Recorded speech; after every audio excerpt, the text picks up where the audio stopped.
Yes, good morning, everyone. Welcome to the 241st meeting of the Audit Committee, Tuesday, June 30th. Can I get a roll call by the chair, please?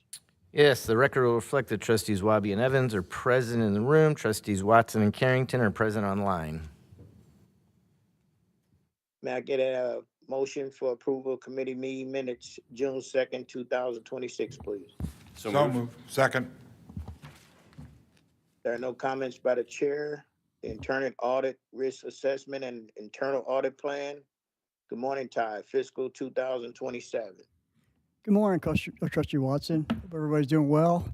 I just want to mention, before I get started, do we have Megan Burton here with me? She's sitting right there. You're going to see a lot of our team members. She does a lot of the work on what I would call the operational type audits, which is the non-construction, non-IT audits. Right now, she's working on revenue and diversity, that kind of thing. So, anyway, so good morning. So again, I want to go over the audit plan for FY27. Now, within this document, there are a few pages that I like to have as part of the document, but for our purposes, I don't think we need to go over them here. So there'll be a few pages I'm going to skip over, just so you know. With that idea, let's go to slide 4, which is external auditors, financial auditors versus internal audit function. So at this slide, I wanted to kind of talk about the differences in how we work together, so to speak. You see both groups here at the audit committee meetings quite often. Like next month, you will see both groups. So if you look at the slide there, you can see the main focus of the external auditors is the financial statements and the controls affected in the financials and the general ledger. You know, their main focus is accuracy and completeness of the financials. That is their main focus. Now, internal audit is much more process-oriented, processes and controls across the district. Now, it's not that we don't care about the financials, but we know that external auditors are reviewing and auditing those every year quite thoroughly. So we kind of get into areas that they're not going to get into processes, and we go deeper into more detail in different processes they're not going to touch. So I think the combination of the two audit groups really gives us some good coverage as a whole here at the district. So I just want to kind of explain that a little bit. Any questions? So let's go to slide 5. As far as our risk assessment methodology, this slide moves from left to right. When we're assessing risk and developing the plan, we review certain information or certain inputs, so to speak. The circumstances affecting the district, any kind of current events, looked at prior engagements, current engagements. We hold discussions with management. We talk with the directors. We did reach out to the board members. We talk amongst ourselves. We look at the strategic plan, that kind of thing. Take all that information and kind of in a big stew, evaluate it, identify the key areas and the risk, and then develop a plan from that. If we move on to the next slide, I think this explains it a little more clearly. So to document and quantify this process, we use this giant spreadsheet where we have all the areas listed, and we basically assign points to the different areas based on factors and attributes. The first thing we'd use is assign an overall inherent risk to the area. Again, we assign points based on that. The date of the last audit, same idea. How long ago was the audit? Was it 3 years ago? Was it 10 years ago? Have never been audited. What were the results of the last audit? Was it clean? Was there a problem in the audit? Any recent developments, other factors, new construction, new systems, anything like that can add points to an area. We tabulate the points for the areas, and the idea is the areas with the most points will end up on the audit plan. Obviously, there's some subjectivity here, but that's how we document it. It makes it a little more scientific. So let's go to slide 10. Just a reminder how the overall internal audit cycle works. Right now we're doing the audit plan. Now throughout the year we're doing audits continuously. We're issuing recommendations. Based on the recommendations, the process owners develop action plans and they implement changes. Now we come back at the end of the year, we do follow-up work to make sure those those action plans and those changes are actually occurring to verify that. So we report that to you guys. Any questions? So let's go to slide 12, and we'll actually go over the plan. The first engagement on our audit plan for next year is the solid management upgrade or the fluid bed incinerator projects. That belongs to engineering. Now, this is just a continuation of what we've been doing this year. We're going to continue through this following year and do the same things. We're going to continue to look at the pay apps. We're going to look at the change orders. We're going to look at the invoices from the owner rep. We're going to continue to make visits out to the site. You know, as I mentioned, I think it was two meetings ago, this has been going really well. We've been impressed with the team out there. We did make another visit since that presentation, and things still look good. So any questions on that one? Slide 13. The next area is, this also belongs to engineering. This is DEC, which stands for Division of Environment and Compliance. We're going to look at 3 of their groups. Now, DEC has 5 groups. We've kind of split them up. We do 3 in one audit, and we do 2 in another. We're going to look at regulatory affairs, the stormwater unit, and emergency response unit. Now, the overall division of DC, their main overall objective is to make sure the district and its customers stay in compliance with their environmental regulations. That's the overall objective of that whole division. Each group kind of does something different. So we're going to take a look at those 3. Last time we looked at this area was 2020. It was a pretty clean audit. There have been changes in management over there. That's not a bad thing necessarily, but just there have been changes. So as far as I know, things have been operating pretty well. Any questions there? Slide 14, fraud risk assessment. This process owner really is executive, but it does involve all departments. I think this is one of our more effective engagements. The last time we did this was 2022. We did identify 2 issues. We had a generally satisfactory opinion the last time, and that was due to lack of policies and training and then awareness around the hotline. All those items have been addressed. I'm glad to report to you guys on that. New policies were developed, training was developed. The awareness of the hotline is much greater. It's been publicized on their our internet site. So I think I expect a pretty good audit here. So, but you never know what you're going to find. So this involves interviews with upper management. We also do surveys. We basically contact every employee here in some form that works here. So we take that information, anything that arises from it, we investigate and take a look and see what's going on. Any questions on that one? Slide 15. Network vulnerability, attack and penetration. This is something, as you guys know, we do this every year. This is the audit where we have our ethical hackers try to break into the system and try to move around the system and identify vulnerabilities in our system. So again, cybersecurity, the landscape we're in dictates that this is best practice that we do this every year, and we can continue to do this. So right now we're finalizing the FY26 version of this. It did go well, just so you guys know. We just got to pull the reports together, but things look pretty solid. So I'll let you know that right now. Any questions? Slide 16. Review of another IT audit. Review of the cloud environment security. We actually did this audit 2024, but we're going to do it again. The area is that important. It's almost as important as the attack and pen. We did have a satisfactory opinion. Those numbers are wrong. I caught that yesterday. I didn't get a chance to change it. But we did identify 11 issues, 4 in the Azure environment and 7 in OCI. Now, 11 sounds like a lot. To refresh your memory, guys, when we did this audit, we looked at like hundreds of different configuration setting. So out of those hundreds, we had 11 recommendations. So keeping the context, it's really not, it was pretty clean audit. So we're going to look at it again. So the district has started moving, the process of moving systems to the cloud, and then we're moving more and more. So we'll make sure these environments, are set up properly. It's very important. Any questions on that one?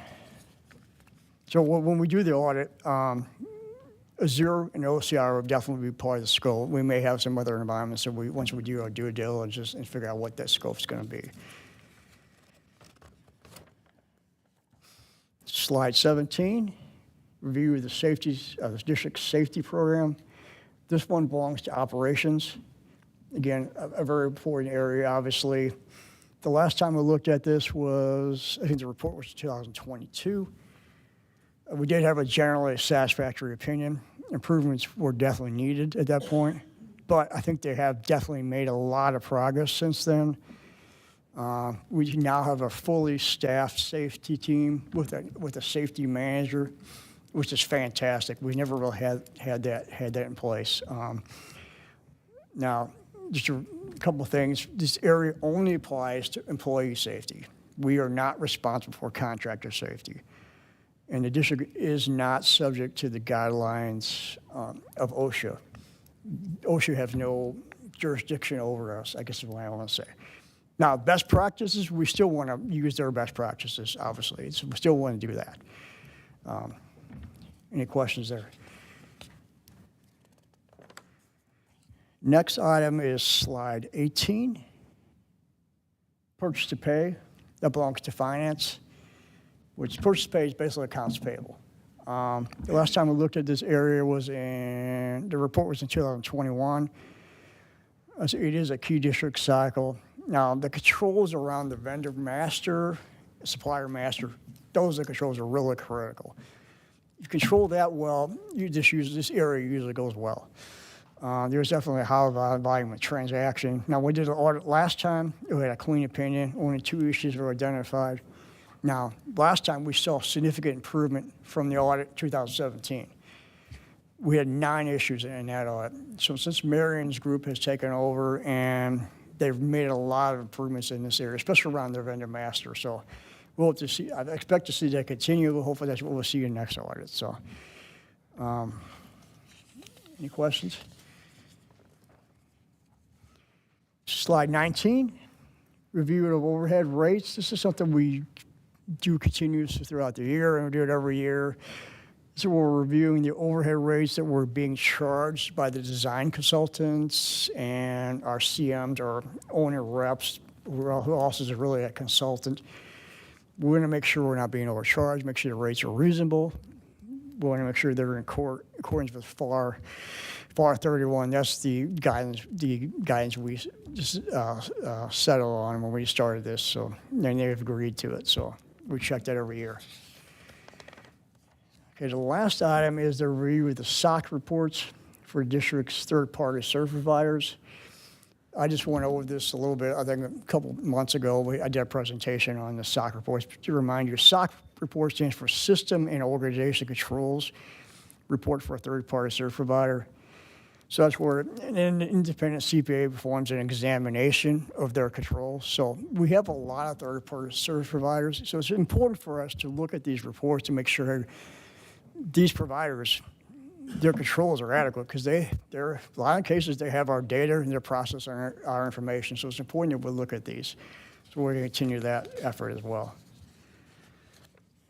And that's all I have for that. Now, as far as the completion of the 26 plan, slide 21, diversity, we're in the final stages of that. We'll have that ready for your next committee meeting.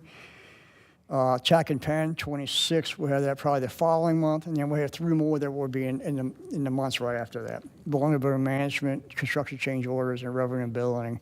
We'll have those done probably next 4 or 5 months here, where you'll see them in probably October probably, or November. Any questions? That's all I have.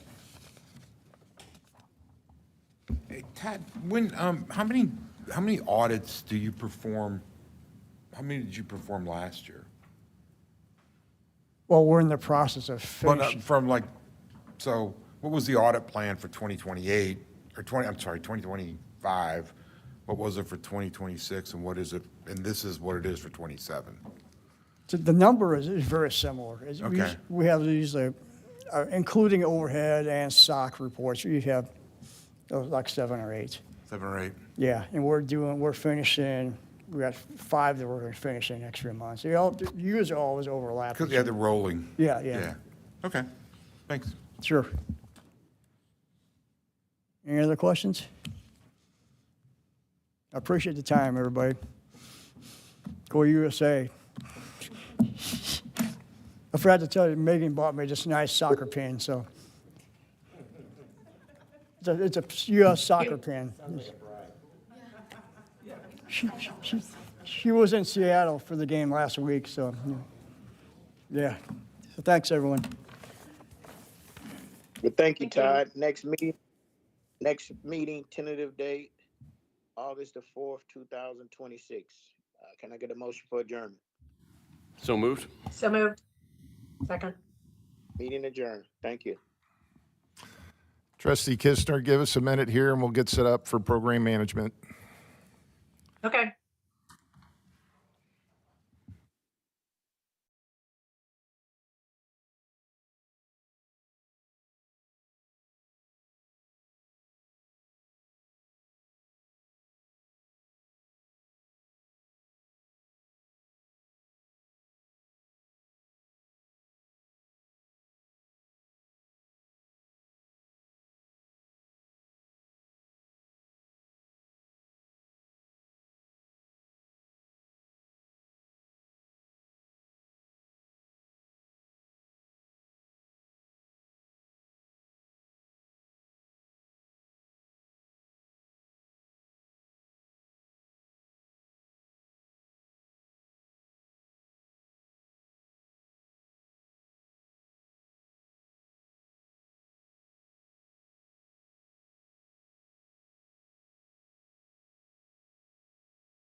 And there are a lot. Good morning, trustees. My name's Jay Hoskins. I am the new Director of Engineering. Glad to be with you this morning. Welcome. Thank you. Welcome. Thank you, trustee. We have a lot of items on the agenda and, of course, one emergency to discuss at the end of the meeting. The first, I'm going to try to break these up into groups. Hopefully, that'll make things go a little faster if we can. First 4 items on the agenda are all CSO green infrastructure grant projects that are being given to various entities. You can refer to your exhibit in your packet for location information. Item number 1 is the CSO volume reduction green infrastructure project for 4500 Washington renovation, project 14520. The ordinance authorizes the district to enter into an agreement with JH 4500 Washington LLC to provide financial assistance through a green infrastructure grant program for construction of green infrastructure. The purpose of the project is to reduce combined sewer overflows into the Mississippi River per the long-term control plan. The project will reduce runoff volume with the installation of 1 bioretention basin. The total cost of the project is estimated at $125,000, and GH 4500 Washington LLC is requesting approximately $125,000 reimbursement for the cost of the green infrastructure. Second project, CSO volume reduction green infrastructure Forest Park Hospital Drive entry, 14521. The ordinance authorizes the district to enter an agreement with Forest Park Forever to provide financial assistance. The purpose of the project, again, is to reduce combined sewer overflows in the river to Pear per the long-term control plan. The project will reduce runoff volume with the installation of amended soils. The total cost of the project is $12,600, and Forest Park Forever is requesting $12,600 in reimbursement. The third project is CSO volume reduction green infrastructure Forest Park Lagoon Drive entry. Again, ordinance authorizes the district to enter into an agreement with Forest Park Forever to provide financial assistance to the Green Infrastructure Grant Program to reduce combined sewer overflows into the river to Pear per the long-term control plan. The total cost of the project is estimated at $48,700, and Forest Park Forever is requesting approximately $48,700 in reimbursement for this project. Any questions? Thank you. Okay. Item number 5 is the Normandy Sanitary Relief, Page Avenue to St. Charles Rock Road, Project 123660. This is I thought, did I get all 4 of them? There should have been 4. Were there not 4? Project Quantum. Oh, you're right. You're right. I skipped that. Skipped the last one. CSO project number 4, CSO volume reduction green infrastructure project Quantum. Again, this is an ordinance that authorizes the district to enter an agreement with Sensi and Colors to provide financial assistance through a green infrastructure grant for green infrastructure. Purpose of the project is, again, to reduce combined sewer overflows in the Mississippi River. They'll be installing 1 bioretention basin. The cost of the project is $64,000, and Sensi and Colors is requesting approximately $64,000 in reimbursement for the green infrastructure. Thank you, Brett. Any questions? All right, thank you. Now the 5th project. Normandy Sanitary Relief, Page Avenue to St. Charles Rock Road. This is an unplanned supplemental appropriation for an ongoing construction project being constructed by J.H. Bear Construction. The appropriation amount is $400,000. The work to be done under the contract consists of construction of approximately 8,624 linear feet of pipe sewers, varying in size from 12 to 54-inch diameter. The purpose of the project is to reduce basement backups and relieve overcharged sewers. It's going to eliminate 2 constructed SSOs. Basically, what happened with this project is that as we got into the project, there were more sewers that need to be abandoned than we planned for in the project, and we needed the additional funds to make sure that those sewers are plugged appropriately. The site conditions on the areas that were being plugged changed from what we planned based on redevelopment of the adjacent properties, and that's what's going on with that. I'm sorry? Sure. That sounds easier. Yeah, 2 or 3 month grace period, right? Something like that. I'll do better next time. Okay. Number 6. The next 3 items are bids for new construction. The first item is the Fenton Wastewater Treatment Plant facility elimination.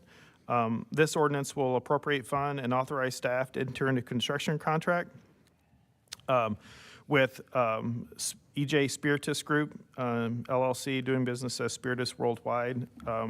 The project to be done under the contract consists of decommissioning and eliminating the Fenton Wastewater Treatment Plant. Project scheduled to be completed in 340 days. The appropriation amount that we're requesting is $2.9 million, and while they were the only bidder, the bid does qualify, and it meets our diversity goals at 20.12%. Any questions about the project? Okay. The next item is the Market Street Parking Lot Improvements Project 13703. This work will appropriate funds and authorize staff to enter into a construction contract. One thing I do want to note about this is that this particular ordinance will be an introduction and adoption. The purpose of the project is that it consists of the construction part here at Market Street. We're going to redo the parking lot and landscape improvements. including sealing, new sidewalks, curves, BMPs, native landscaping, site lighting modifications. And it's scheduled to be completed in 300 days. We had 2 bidders. We're recommending award to the lowest bidder, which was Ranieri Construction LLC. And the reason that we're asking for the introduction and adoption is that we have a couple things going on here at Market Street in order to make this project happen. The first is, obviously, the employee parking lot's pretty full right now, and we have to lease space across the street from Wells Fargo in order to do that project. So we have a lease agreement with them set up, and the terms of the lease agreement need to move forward pretty quickly. The second piece is that just from a logistics of construction, trying to make sure that we get our project, our asphalt out here milled and then overlaid and rebuilt before the end of the construction season to make sure the asphalt batch plants are still working. So that's why it's coming to you as an introduction and adoption. Hopefully we move forward with that project starting this summer. And project number 8 for construction is the Novera 355 Storm Improvements Project. Appropriates funds and authorizes staff to enter in a construction contract with Keeley Construction Group. The work to be done under the contract consists of the construction of approximately 364 linear feet of pipe sewers, 12 inches diameter impertinences. The purpose of the project is to alleviate yard flooding. This is the second project to be funded out of the new Stormwater Fund, 5140. And the bid was below the design estimate at the low bid, which was $256,475. We're asking for appropriation of $340,000 to cover contingencies, and our MWB participation goal is being met. Any questions? Very good.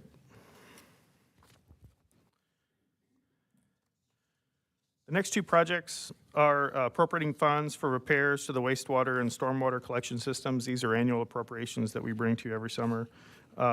For both, contracts are hired by the rules of purchase ordinance, so it's possible that we'll be coming back for authorization to contract. This is simply the appropriation of the funds.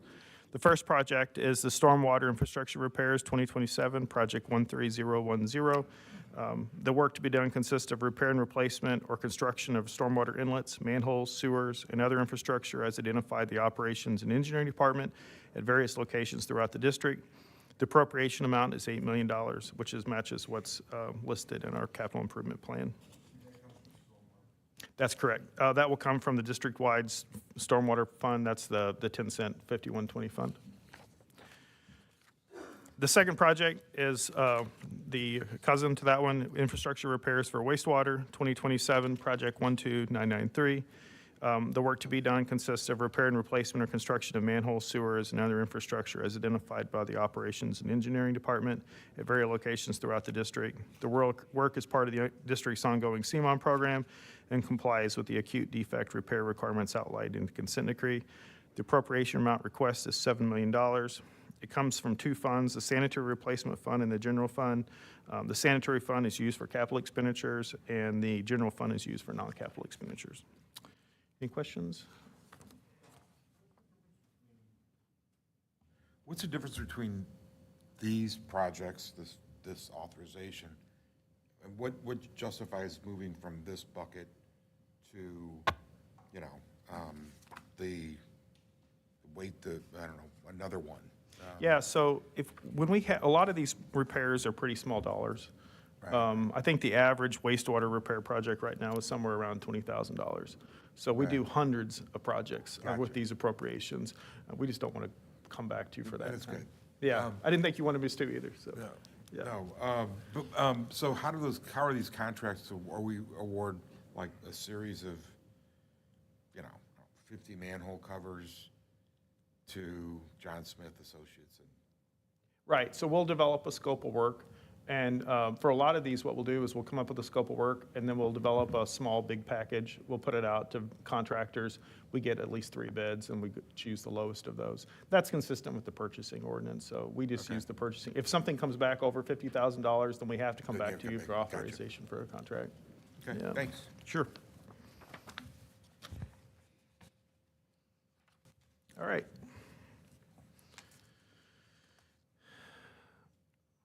Okay, the next series of projects are all authorizations, renewals for engineering design work. The first 4 are all associated with the work that we're doing in the River to Pear watershed. The first project is Lower and Middle River to Pear CSO Control System Improvements, Project 11109.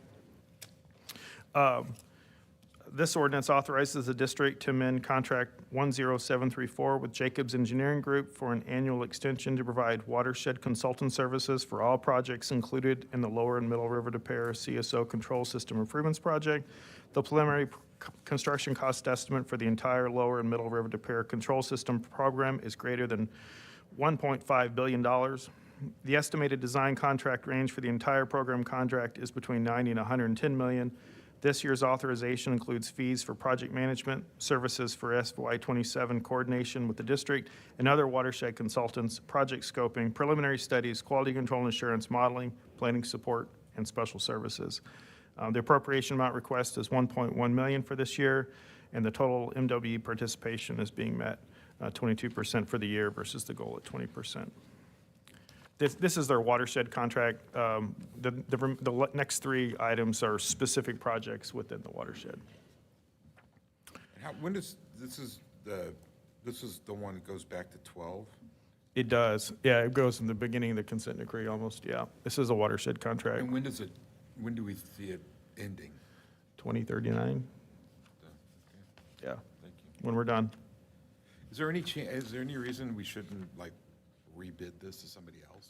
Not that, I I mean, after, Well, I'll just say 20 this, I think years. these are some of the most complex and complicated projects that the district is doing right now. right, And I think that Jacobs is doing a fine job.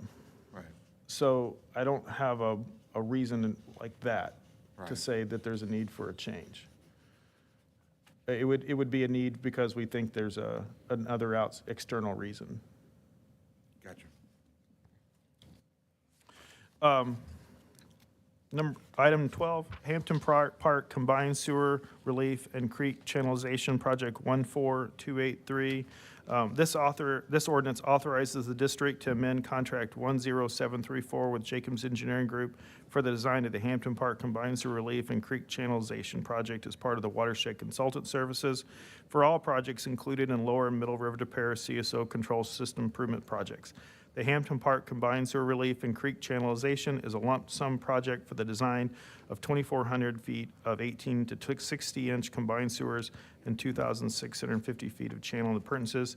The construction cost estimate for the project is $21.75 million. Construction is anticipated to begin in FY32. The appropriation amount request is $1 million, and their MWE commitment is met. Any questions?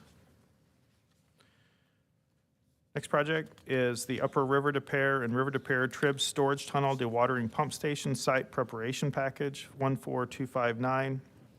The ordinance authorizes the district to amend a contract with Jacobs for the design of the Upper River to Pear and River to Pear Trib Storage Tunnel Dewatering Pump Station Site Preparation Package as part of the watershed consultant services for all the projects.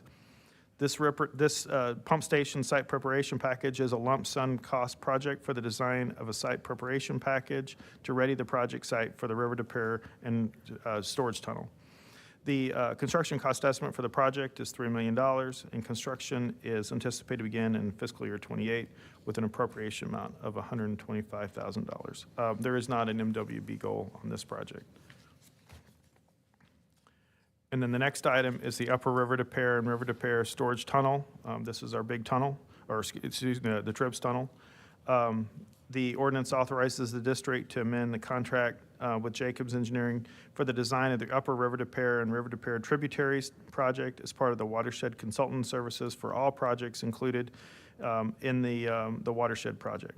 Upper River to Pear and River to Pear Tributaries is a lump sum cost project for the design of approximately 6 miles of an 18-foot CSO storage tunnel. The purpose of the project is to provide 58 million gallons of storage in a deep tunnel system and appurtenances to reduce CSO volume as required in the district's consent decree.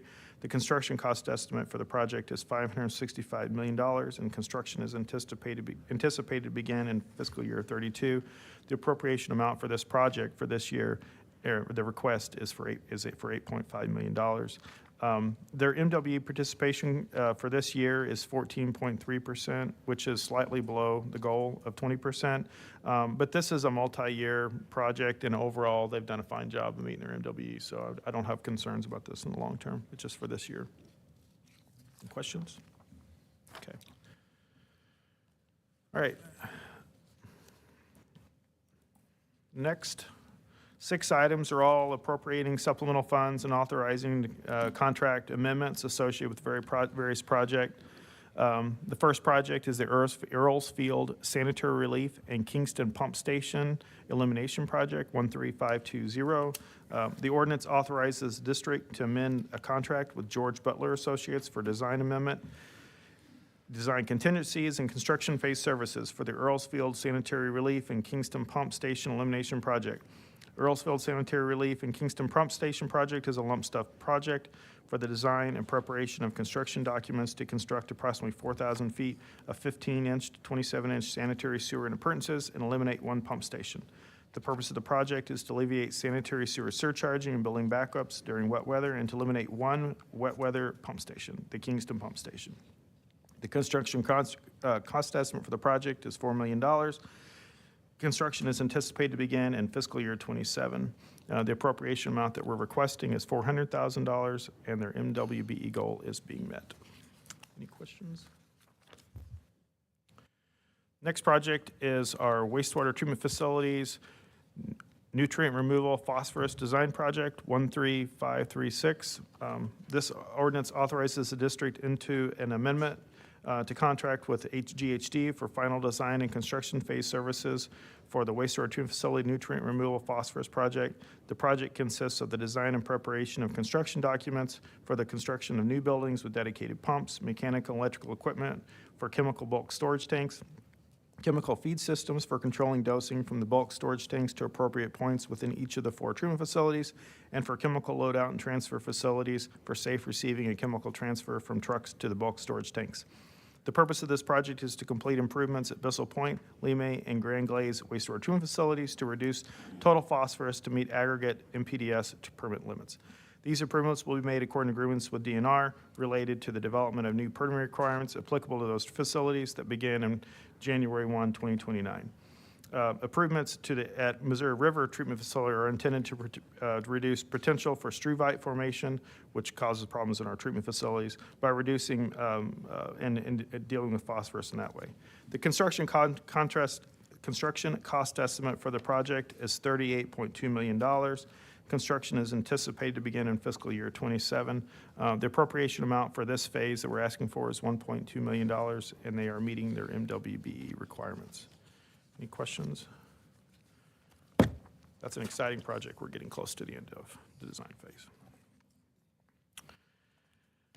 The next project is wastewater linear sewer design 2025 contract B 14087. The ordinance authorizes the district to amend a contract with Abnett Engineering for the design of the wastewater linear sewer design contract. The project consists of the design and construction of construction documents for multiple wastewater linear sewer projects. The design contract consists of 6 potential linear sewer projects. The potential of the projects is, or purpose of the projects is to solve wastewater problems and maintain compliance with the consent decree. Construction cost estimate for all 6 projects is approximately $16 million. Construction is anticipated to begin in fiscal year 27. The appropriation amount request is $1 million, and their MWE goal is being met. The next project is General Services Agreement, Stormwater Capital Projects Design 2026 Contract A. This is an ordinance that authorizes the district to amend a contract with Intuition and Logic for design of the General Services Agreement for Stormwater Capital Projects.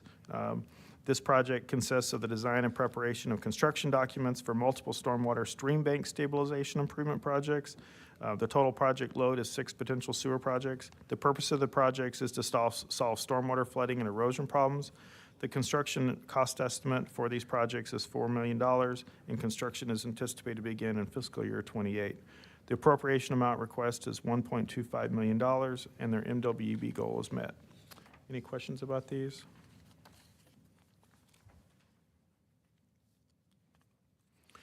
The next project is General Services Agreement Stormwater Capital Projects Design, Contract B, The ordinance authorizes the district to amend the contract with HR Green for the design of the General Services Agreement Stormwater Capital Projects 2026 Contract B 14120 projects. The project consists of the design and preparation of construction documents for multiple stormwater infrastructure improvement projects. The design contract consists of 7 potential sewer projects. The purpose of the projects is to solve stormwater flooding and erosion problems. The construction cost estimate for the projects is $4.4 million. Construction is anticipated to begin in fiscal year '28. The appropriation amount request is $1.25 million, and their MWB goal is being met. Any questions? And lastly, for design contracts, Critical Infrastructure Assessment and Asset Investigation 2026, Project 12909. The ordinance authorizes the district to enter the first option year of contract 53200 with Trek Design Group. The purpose of the contract is to provide district staff with detailed information regarding sewer systems by performing services such as project inspection, reconnaissance, field investigations of sewer systems and structures, inspection prioritization and project setup, field verification, map updates, sanitary sewer overflow monitoring, work order management, and post-inspection review. These services will form the basis for district-led preventive maintenance and rehabilitation activities. These investigations also provide assistance for the operations department with their sewer cleaning and manhole inspection activities. After this amendment, the total contract appropriation will be $3.4 million. The contract is renewable for 1 additional year based on performance. The appropriation amount request is $1.7 million, and there's no NWB goal on this project. Any questions? Okay. The next 3 projects are authorizing agreements with municipalities to perform stormwater work using various OMCI funds. The first project, I want to correct the title. It says Deer Creek OMCI Reimbursements Program. I think your copy may say City of Ladue Agreement. That should say City of Frontenac Agreement. This first project name, we'll correct it before the meeting. The Deer Creek OMCI Reimbursements Program, City of Frontenac Agreement 13487, authorizes, the ordinance will authorize the district to enter into an intergovernmental agreement with the City of Frontenac for eligible stormwater expenditures where revenues collected by the Deer Creek OMCI subdistrict. Eligible stormwater expenditures include the following: storm sewer and inlet construction, drainage improvements, stream bank stabilization and erosion control projects, clearing under bridges or cleaning detention basins, stormwater planning or engineering costs, and other stormwater-related expenses as determined appropriate by the district. The particular project that this reimbursement will be used for is the North and West Geyer Stormwater Improvement Project. They're requesting $67,473.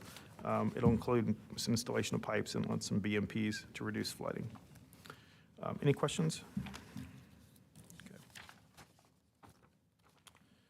Next project, also out of the Deer Creek OMCI program, is with the City of Webster Groves Agreement 13487. The ordinance authorizes the district to enter into an agreement with the City of Webster Groves for a project at 755 Eunice Avenue for $111,400. The city is planning to install 1 inlet and 1 reach to improve drainage at this address. The estimated cost of the project is $111,400, and the agreement provides reimbursement up for that same amount. And then the last stormwater request is from the University City OMCI Reimbursement Program, City of Anita Park Agreement 13489. This project authorizes the district to enter into an intergovernmental agreement with the City of Anita Park for eligible stormwater expenditures using the University City OMCI subdistrict. This particular project is with the city. The name of their project is Ball Field Grading and Subgrade Restoration, request for $99,182. No, we're not building them new baseball fields, but we are addressing fields that they want to use for various purposes that are flooding. And so what they're doing is changing some grading and adding inlets so that the area will drain and they can use their park as they choose. So that's what that project is about. Any questions about that?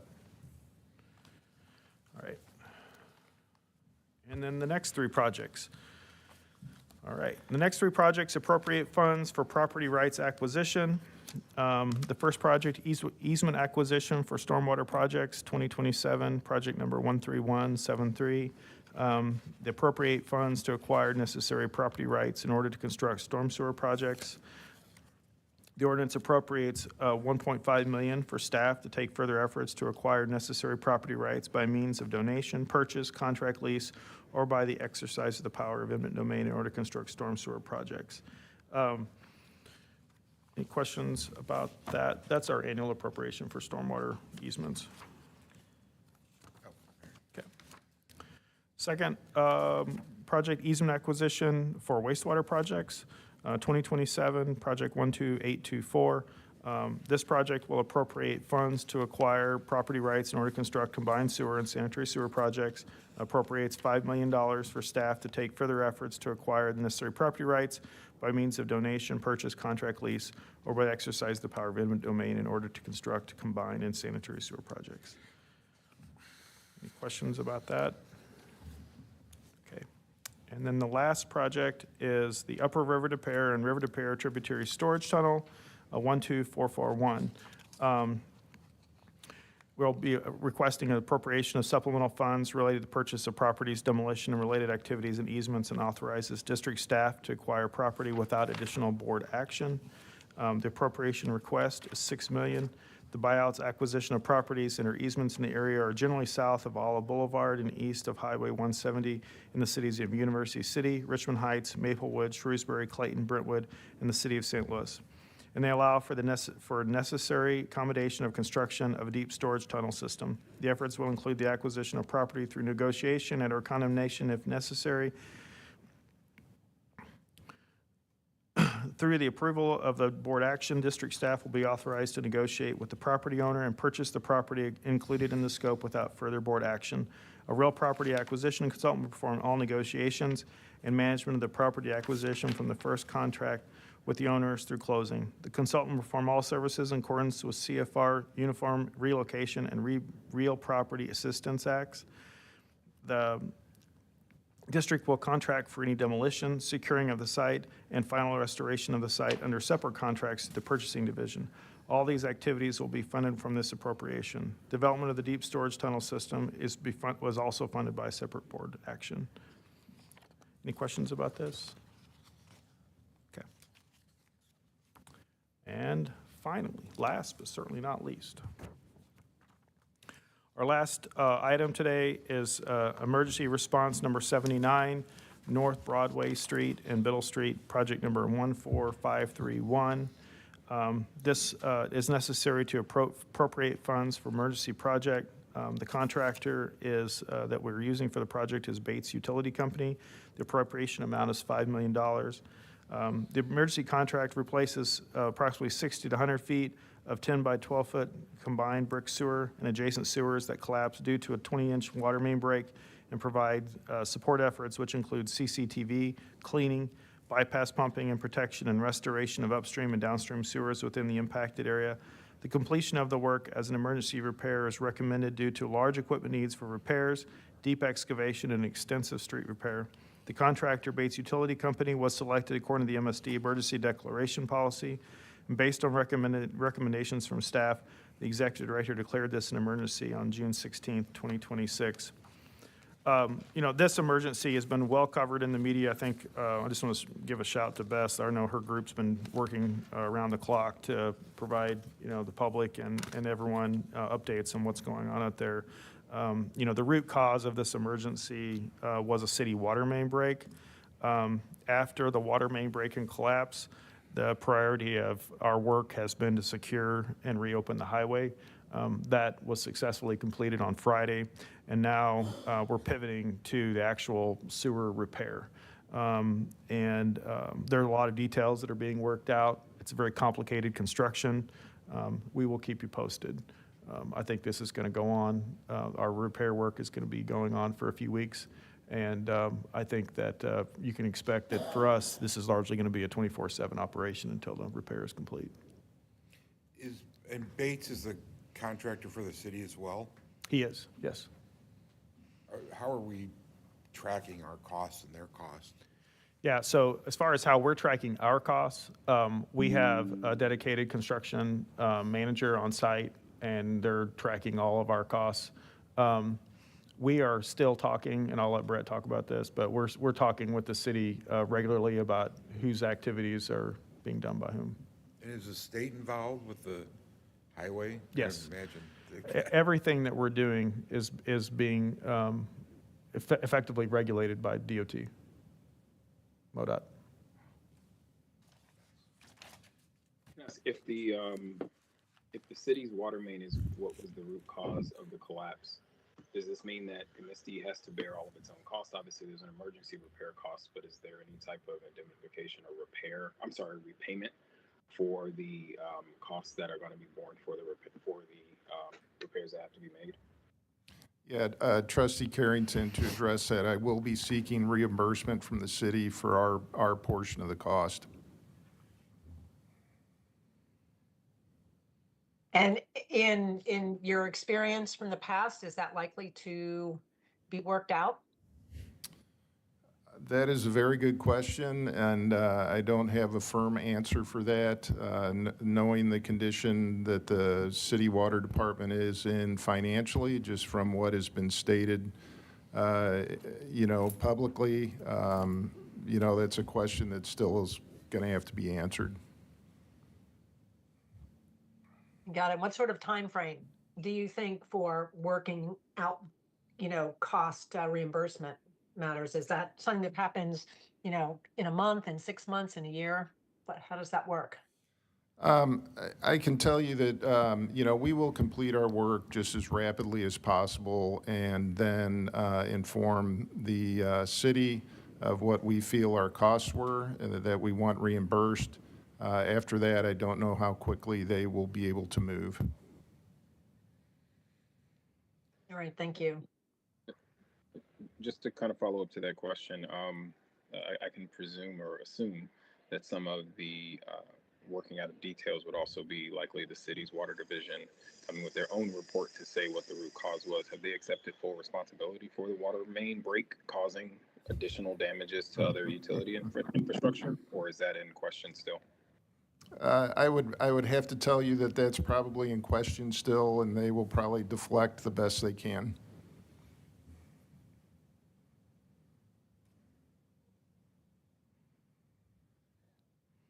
How much of the emergency fund, this is money, the $5 million that we're spending now, is that 25's money or is it 26 money? Yeah, so the money that we're requesting for this emergency is going to come from the general fund because the emergency fund that we currently have does not cover the expenditure. I think we have about a little over $3.5 million, something like that, in the emergency fund. And that's 25 or 26? 26. So it's last fiscal year's money.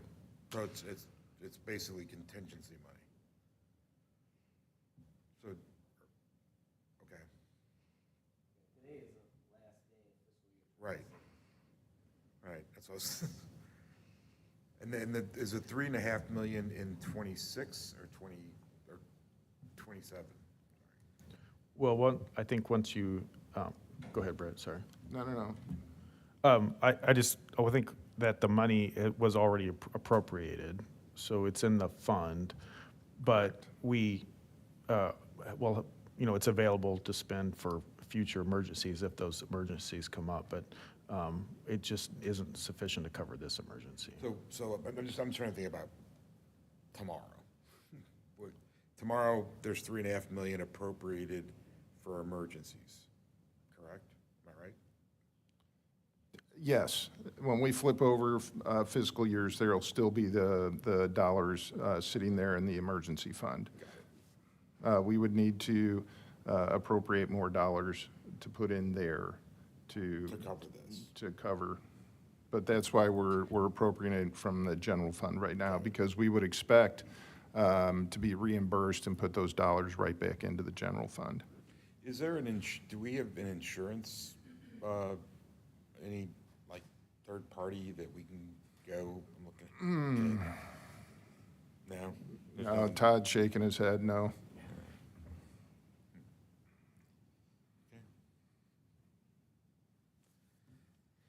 is what it is. The only thing I would just add to Trustee Carrington's question about, what caused what, is that every line of evidence that the engineering department has at this point indicates that the root cause of the failure was the water main break. We have really, we will hold final judgment for when we actually get the repair done and can see everything, but everything so far that we've seen indicates the root cause is the water main break.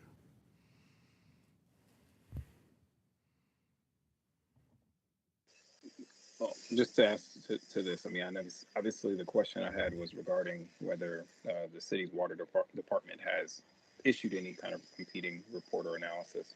But as any other party, has DOT weighed in on this? Anyone else that might have had any utilities impacted?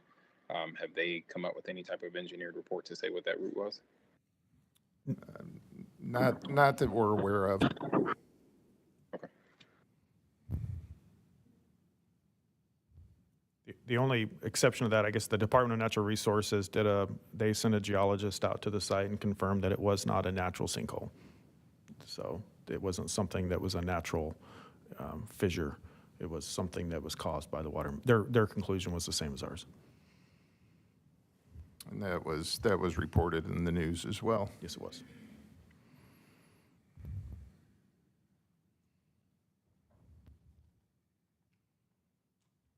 Okay. Anything else on this matter? Not for me. Nothing here.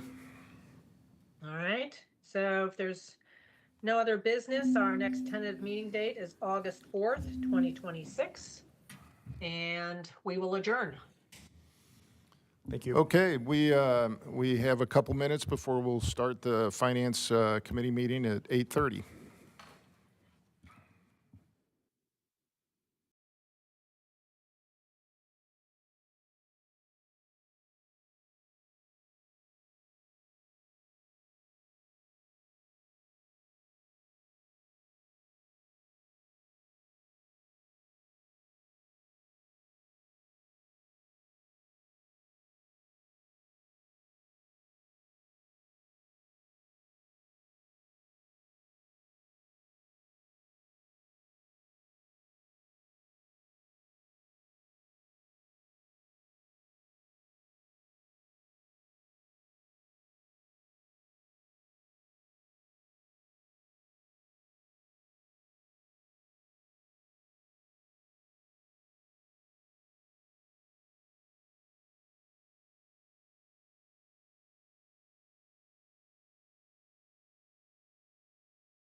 Yes, record will reflect that trustees Evans and Wabi are present in the room. Trustees Watson, Carrington, and Kistner are present online.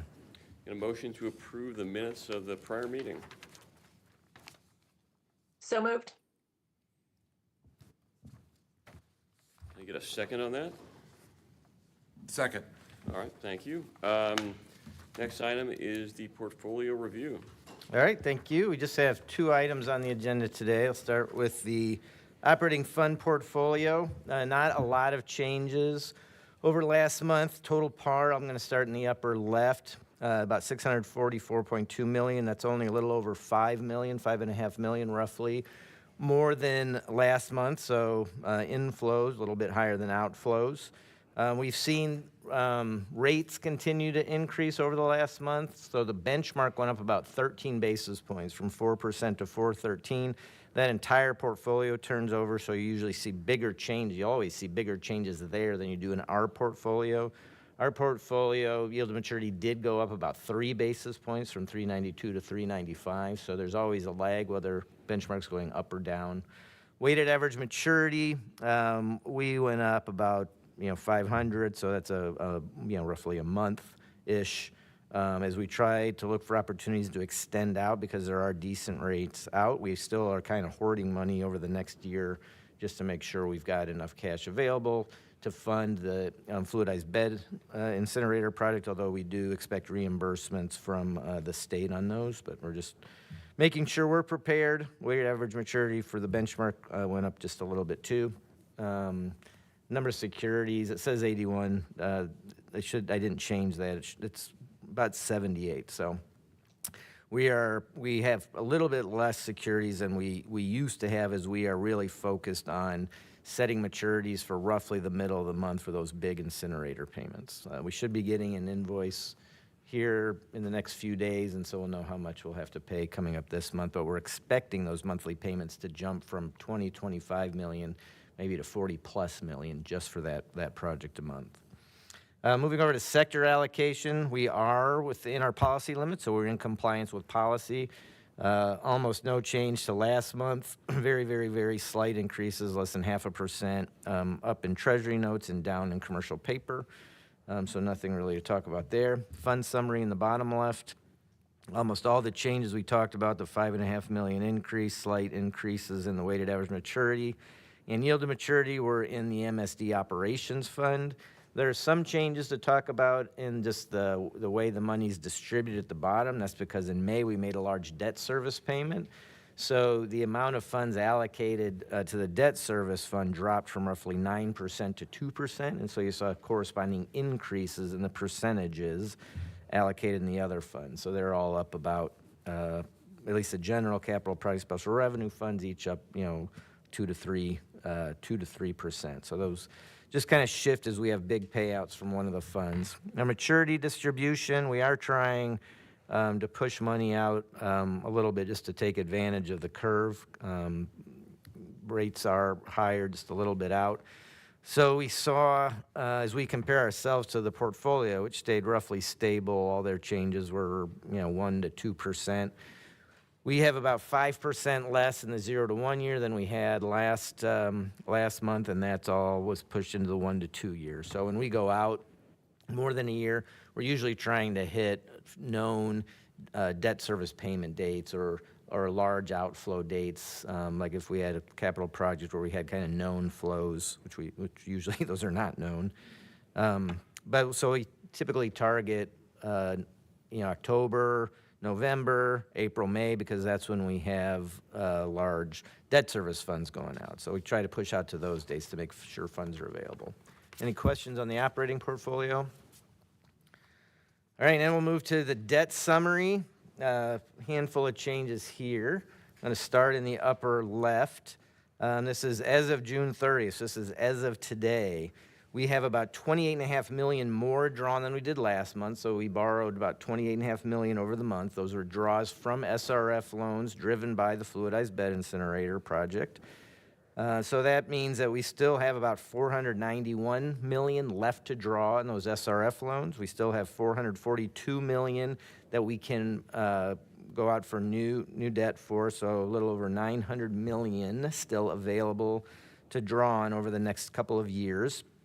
The 2 million, not quite 2.1 million outstanding, that'll drop a little bit here because tomorrow is when one of the semi-annual payments for this SRF program. So we have a little bit, probably 20 million or so in payments going out for that.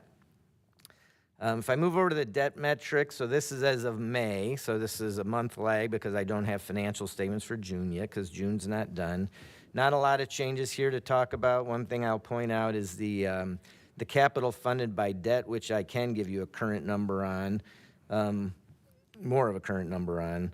That dropped from 55% to 49% because of a delay in reimbursement from the SRF program. It did come in, it just came in after the month period, and since those are large payments, usually over 20 million, that does swing. But our target is to fund 60% of the capital program with debt.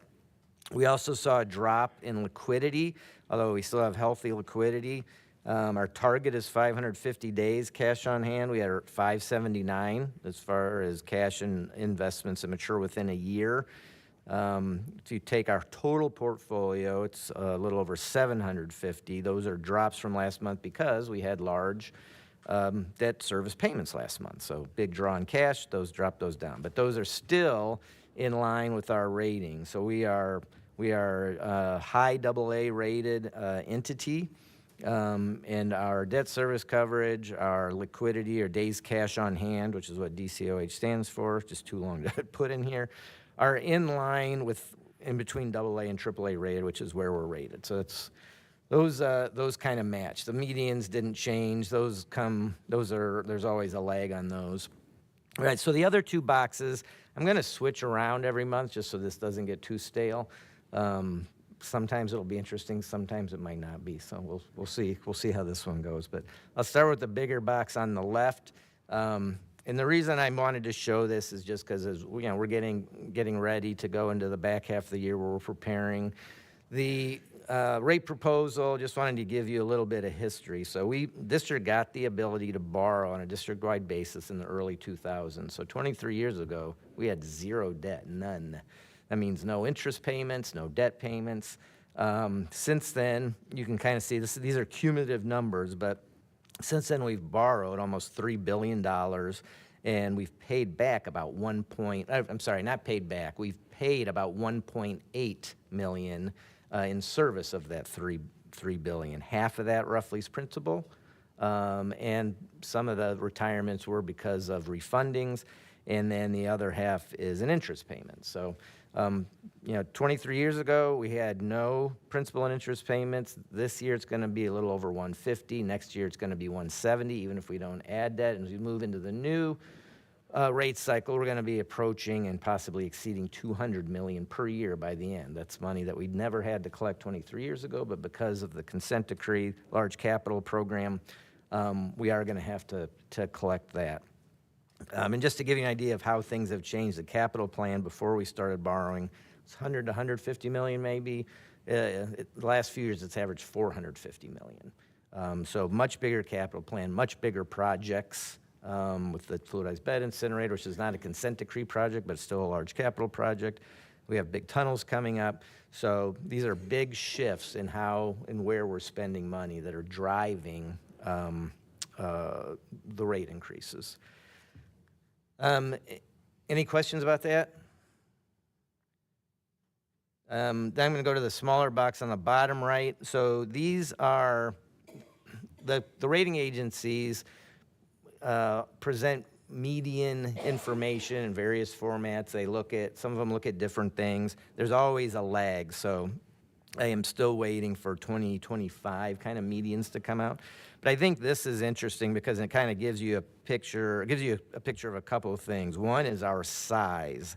So I pulled this from one of the rating agencies that kind of present all of their rated entities and medians for various things. So operating revenues in 2024, our operating revenue was about 488 million, much bigger than other rated. WNS is water and sewer. So these are entities that had sewer operations, but maybe also had water. And I also isolated just sewer only, which is more similar to us. But the median, is under 100 million of revenue, and we were almost 500. That just gives you an idea of how big we are, which gives us some efficiencies, too. Because if you look in the third column, which is operating cost per million gallons treated, we are much lower cost per million gallons treated than other entities. As a matter of fact, I think there's roughly 50 entities for this rating agency in the rated sewers and about 170 in the water sewer. We are in the top 10 lowest operating cost per million gallons treated out of all those entities. So, I mean, that's a good number. So that's the kind of thing that, hopefully gives you some comfort that while operating costs increase, we're subject to inflation. Energy, we've spent a lot on energy costs, which are going up faster than regular inflation. It is not inefficiency that's driving, rate increases. That's second, moving backwards a little bit here, that column, the second, or kind of looks like the middle, I guess, in this one. That's a 5-year revenue growth number. Now, this period was during COVID, and everybody kind of experienced some lower revenue increases during COVID because a lot of businesses were shut down, and so everybody experienced less revenue than what we had budgeted during this period. We also had lower rate increases during that period. But if you compare us to other sewer entities and water and sewer entities, we were kind of right there. Even despite having the largest consent decree in the nation, our revenue growth was growing a little bit under other rated water and sewer entities and just a little bit over other rated sewer entities. So not crazy growth there, which is going to be our operating revenue is driven by our wastewater sewer charges. I mean, that's 95+% of it. And then just another size comparison, the connections. These are sewer connections. We have roughly 430,000 customers, sewer connections. The median or typical kind of entity rated here, if you focus on sewer only, less than 100,000. Water and sewer that have some sewer business, 66,000. Again, just gives you an idea of our size. We are a very, very large organization. So anyway, I think some of those metrics are interesting. I'll kind of try to cycle through different things here for you here to keep it not boring. Any questions? All right, that's all I have, Trustee Evans. Okay, the next tentative meeting date is August 4th. Can I get a motion to adjourn, please? So moved. All right. Second. Thank you.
Tim, is there Yes, record, again, will reflect the trustees Wabi and Evans are present in the room. Trustees Watson, Carrington, and Kistner are present online. I have no comments. Approval of the committee meeting minutes from June 2nd. So moved. So moved. Second. Moved and seconded. Jenny? Good morning, trustees. I am here to present resolution number 4028. This resolution is for the renewal, first option year for a managed services agreement with IBM to support our Fusion system, which is our enterprise resource planning system. We previously brought this forward last year at this time as the first year of the contract. The approval is for $389,064. Any questions? Thank you.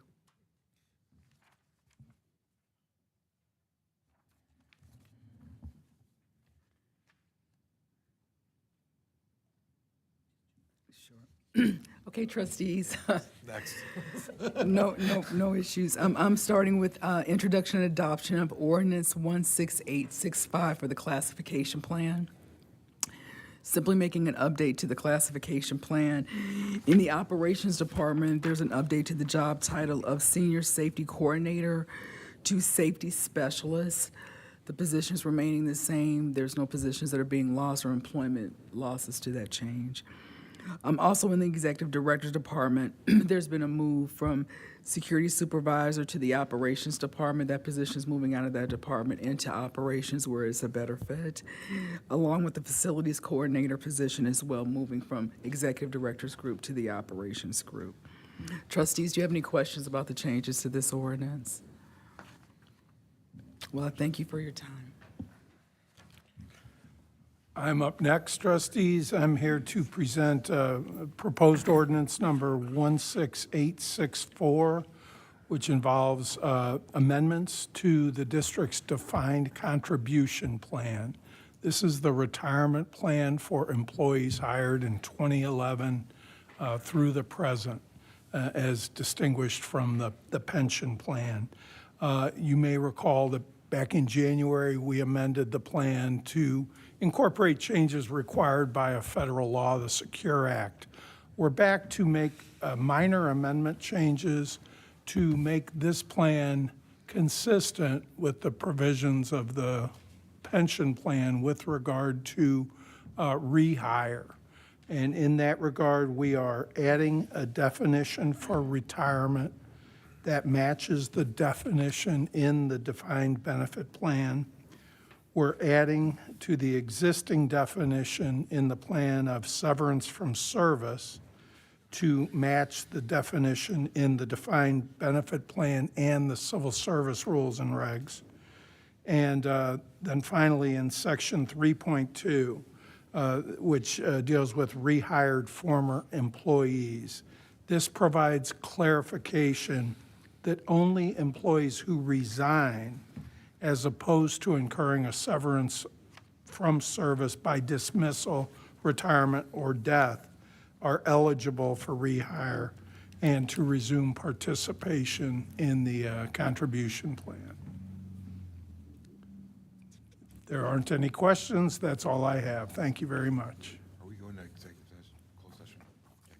Thank you. I'd entertain a motion to move into closed session to discuss records relating to the municipal hotline established for the reporting of abuse and wrongdoing under section 610.021, subsection 16 of the revised statutes of the state of Missouri. So moved. So moved. All right, thank you. We'll do a roll call vote. Trustee Kistner? Aye. Trustee Carrington? Aye. Trustee Watson? Yes. Trustee Evans? Yes. Trustee Wabi? Yes. All right, we're in closed session.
Can I get a motion to come out of, oh, yes.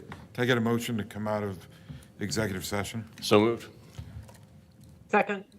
All right, well, we do not need to take a roll call vote, so all in favor? Aye. All right, Aye. we're back in open session. Thank you. And there's nothing else before this committee, so we will move for adjournment. So moved. So moved? Yep. Second. Thank you, everybody. Thank you, everyone. Thank you all. Thanks. Y'all take care.